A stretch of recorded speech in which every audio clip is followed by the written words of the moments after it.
Hello guys, welcome to our channel Arun institute और आपका स्वागत है हमारे चैनल पे। तो मैं बड़े लंबे समय बाद वीडियो लेकर आ रहा हूँ। तो आज का जो वीडियो है, जो टॉपिक है, वो काफ़ी ज़्यादा मतलब कि ऐसा होता है कि ये सबके साथ इश्यूज आते हैं और इन्हीं इश्यूज पे मैंने भी काम किया है। आप भी काम कीजिए इन इश्यूज पे। मैं आपको कुछ चीज़ें बताऊंगा जिन पे आपको वर्क करना है और आप धीरे धीरे जैसे वर्क करोगे तो आपको लगेगा कि हाँ, मैं बोल रहा हूँ और मुझे कुछ आउटपुट आ रहा है। तो सबसे पहली बात ये है कि कई बार क्या होता है, बच्चों को इंग्लिश आती है बोलनी लेकिन वो बोल नहीं पाते हैं। जब हम किसी को फेस करते हैं तो कारण क्या होता है कि मैं मेरे साथ भी ऐसा होता था। जब मैं किसी के सामने पहली बार जाता था, वो कुछ स्पीकिंग करने लगता था तो मैं भी डर जाता था। मेरे 2-3 सेंटेंस शुरू में ही गलत निकल जाते थे और मेरा फिर कॉन्फिडेंस लेवल जो होता था वो लो हो जाता था। फिर मैं आगे कोशिश ही नहीं करता था बोलने की इंग्लिश में और मेरी हिंदी निकल आती थी। तो ये भी रीज़न है, मेरे साथ भी था, मैंने इस पर काम किया है। तो आज हम इन्हीं पे बात करेंगे। तो जो पहला पॉइंट है आपके लिए, तो पहला पॉइंट जो आपके लिए उठता है वो है कॉन्फिडेंट। जी हाँ बच्चों, कॉन्फिडेंट की जो बहुत सारी कमी मेरे अंदर थी और कई बच्चों के अंदर होती है, कई बड़े बूढ़ों में भी होती है। आती है उनको इंग्लिश बोलना, लेकिन वो कई बार क्या होता है, जब वो किसी के सामने खड़े होते हैं और उन्हें लगता है कि यार इसको तो मुझसे अच्छी इंग्लिश आती है, मैं बोल नहीं पाऊंगा। लेकिन आप ट्राई करते हो, मैंने देखा, खुद को भी देखा और आप भी ऐसे करते होगे। जब वो बोलने की कोशिश करते हैं तो उनके शुरू के 2-3 जो टेंस होते हैं वो अब ऐसे बोलने लग जाते हैं, हड़बड़ा जाते हैं, खुद में ही डर जाते हैं वो। जबकि आपको सामने वाले ने कभी दबा नहीं रखा है ना, आपको वो कुछ कह रहा है कि क्यों बोल रहा है क्यों नहीं बोल रहा, लेकिन आप खुद में ही खुद को डरा लेते हो। तो सबसे पहला पॉइंट जो है, आपको कॉन्फिडेंट लेवल अपना एक इक्वल रखना है, ना कि हाई जाना ना कि लो जाना है। देखो, अगर एक एग्जांपल देता हूँ मैं आपको। अगर आपके सामने एक बंदा आके खड़ा हुआ है जो आपसे एल्डर है और आप उससे छोटे हो और आप उससे बात करने की कोशिश कर रहे हो, तो आप सबसे पहले कोशिश ये रखो कि आप उससे बेसिक सेंटेंस से बात करो। बिल्कुल बेसिक सेंटेंस में, हाई लेवल पे मत जाओ, बिल्कुल मत जाओ। आप अगर बिगनर हो तो आप सबसे पहले बेसिक सेंटेंस पकड़ो, जैसे कि hello, how are you, I am fine.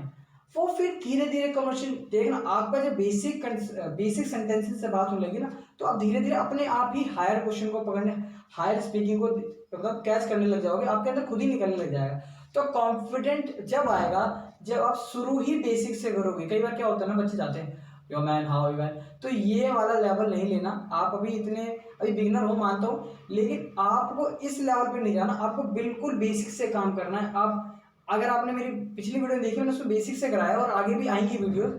तो सबसे पहले आपको बेसिक, बिल्कुल बेसिक, आपको बिल्कुल जैसे होता है ना बच्चे वो आ ई पढ़ाते हैं, तो मैं ये नहीं कह रहा आप ABCD बोलो जाके, मैं कह रहा हूँ कि आपने इतना बेसिक कर लिया होगा, जैसे is, am are, was, were, will, shall, ये सब आपने जो किए इन पे काम करो सबसे ज्यादा। जब आप इन पे काम कर लोगे तो आपको अपने आप ही आगे अपने अपने ऊपर कॉन्फिडेंस आने लग जाएगा और आप खुद ही बोलोगे मुझे आगे भी करना है। ठीक है गाइस। तो यहाँ पर कॉन्फिडेंट को जो पॉइंट है मैंने बोला है कॉन्फिडेंट को, तो ये सबके साथ रहा है, मेरे साथ भी था। और कॉन्फिडेंट आपके अंदर जब आ गया जब आप बेसिक से बोलना शुरू करें, एकदम से हबड़ थबड़ नहीं बोलना है आपको, बिल्कुल बेसिक से। ठीक है गाइस। दूसरा पॉइंट जो आता है आपका थिंकिंग। जी हाँ बच्चों, थिंकिंग वैसे थिंकिंग नहीं कह रहा हूं मैं। देखो, आप जब किसी टेंस को बोलने जा रहे हो तो हम क्या करते हैं, उस टेंस को हिंदी में सोचते हैं, फिर उसकी हिंदी से इंग्लिश बनाते हैं।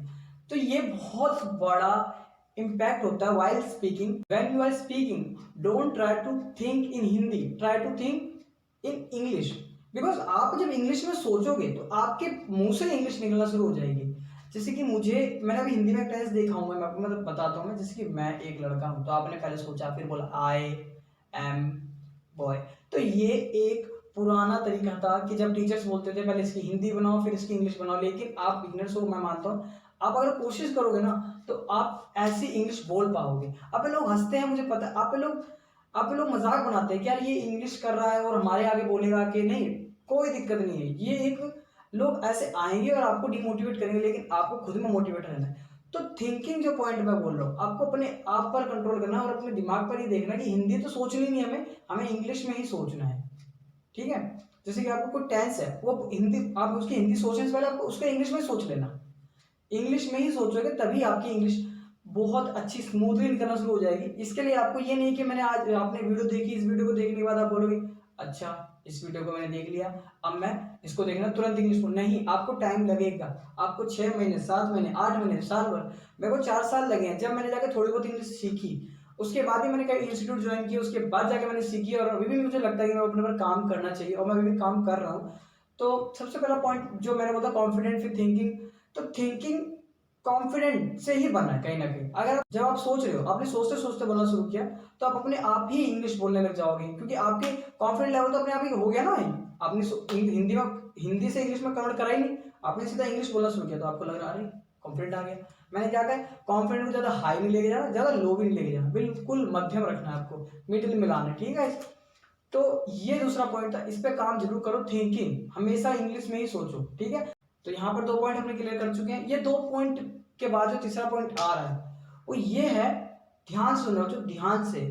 बच्चे बोलेंगे भैया ऐसे कैसे होगा, ये कैसे कह रहे हो आप, नहीं भैया गलत है। देखो जो तीसरा पॉइंट है वो आपको आपसे मतलब बहुत कुछ सिखा देगा। आपको कई बार आपको इंसल्ट फील होगी, कोई बात नहीं, आपको वैसे भी तो मजाक बनाया जाता है ना सामने कहीं ना कहीं। देखो जो तीसरा पॉइंट है, don't stop your self while speaking. जब आप कुछ इंग्लिश के सेंटेंस बोल रहे हो तो आप अपने ये मत सोचो कि मैंने यहाँ पे गलत बोल दिया, मैंने वहां पे सही बोल दिया, ठीक है।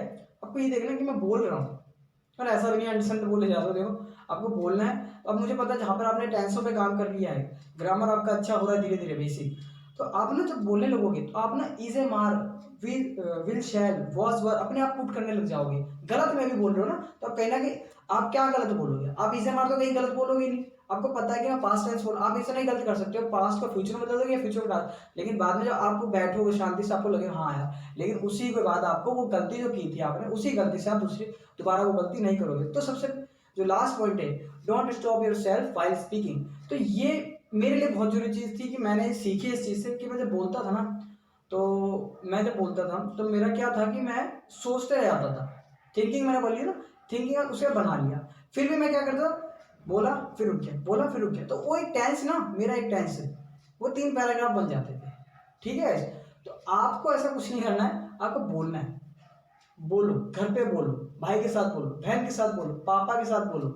न्यूज़पेपर रीड करते हो ना, अच्छी बात है, लेकिन उस न्यूज़पेपर रीड करने का फायदा क्या, जब आप उसमें उसको पढ़ पढ़ कर नहीं बोल रहे हो, ठीक है। जब आप बुक पढ़ते हो, अब जब चैप्टर पढ़ रहे हो, तो आप चैप्टर का क्या रुक क्या पढ़ते हो, नहीं आपकी इंग्लिश में पढ़ते हो, वो करके पढ़ते रहते हो ना, तो ऐसे ही आपको बोलते टाइम भी बोलते ही रहना है, ठीक है।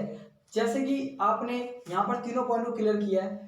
अगर आपको ये वीडियो में कुछ डाउट या कुछ दिक्कत लगी है तो कमेंट करके पूछना, बाकी तो मैंने आपको बेसिक से बताया, आप इन पे काम करो, आपको इंग्लिश में बहुत अच्छे मतलब रिजल्ट आने लग जाएंगे। और यार वीडियो को लाइक करो, शेयर करो, कमेंट करो, सब्सक्राइब जरूर करो, और आगे वीडियोस आती रहेंगी।